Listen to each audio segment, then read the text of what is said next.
जय श्री राधे कृष्ण।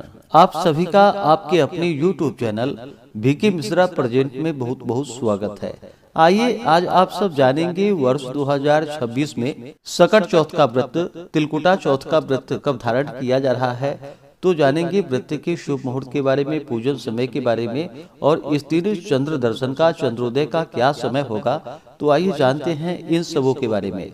माघ मास कृष्ण पक्ष की चतुर्थी को इसे सकट चौथ, संकष्टी चतुर्थी, तिल चौथ, तिलकुटा चौथ आदि नामों से जाना जाता है। आप सभी भक्तों को तिलकुटा चौथ, तिल चौथ की ढेर सारी शुभकामनाएं। आप सभी के जीवन में भगवान गणेश की कृपा से आप सभी को सभी प्रकार के सुख तथा समृद्धि की प्राप्ति हो। सकट चौथ का व्रत, तिल चौथ का व्रत इस दिन खास करके स्त्रियां अपने संतान की लंबी आयु के लिए, संतान की सुरक्षा के लिए, संतान की उन्नति के लिए तथा सभी प्रकार के मनोवांछित फलों की प्राप्ति के लिए व्रत को धारण करती है।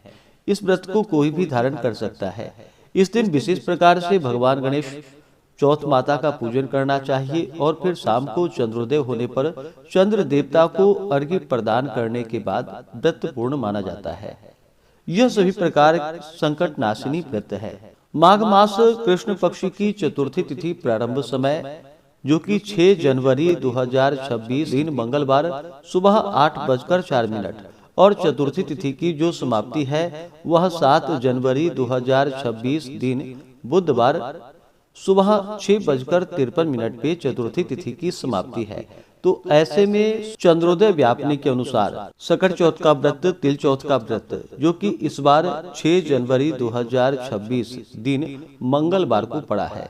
जब भी मंगलवार के दिन गणेश चतुर्थी का व्रत पड़ता है तो इसका और भी ज्यादा महत्व बढ़ जाता है और इसे अंगारकी चतुर्थी के नाम से भी जाना जाता है। तो इस बार 6 जनवरी मंगलवार के दिन सकट चौथ का व्रत पड़ रहा है जो कि यह अनंत गुना पुण्य फलदायी है। 6 जनवरी को ब्रह्म मुहूर्त का समय सुबह 5:24 से सुबह 6:19 तक होगा। सूर्योदय का समय सुबह 6:44, सूर्यास्त शाम 5:22 होगा। राहु काल का समय दोपहर 2:43 से शाम 4:03 तक होगा। राहु काल समय के दौरान कोई भी शुभ कार्य या नया कार्य नहीं करना चाहिए, इस बात का ध्यान रखें। प्रातः काल पूजा का शुभ मुहूर्त सुबह 5:52 से सुबह 7:04 तक होगा। शाम को पूजा का शुभ मुहूर्त शाम 5:35 से शाम 6:57 तक होगा। 6 जनवरी को चंद्रोदय का समय, चंद्र दर्शन का जो समय होगा वह समय रात्रि 8:35 होगा। इस दिन पूरे विधि विधान के साथ जो कि दिन भर उपवास रहते हुए व्रत को धारण करना चाहिए, इसे निर्जला धारण करना चाहिए। जो उपवास नहीं रह पाते हैं, जिनका स्वास्थ्य सही ना हो, तो आप एक समय फलाहार ग्रहण करके व्रत को धारण करें।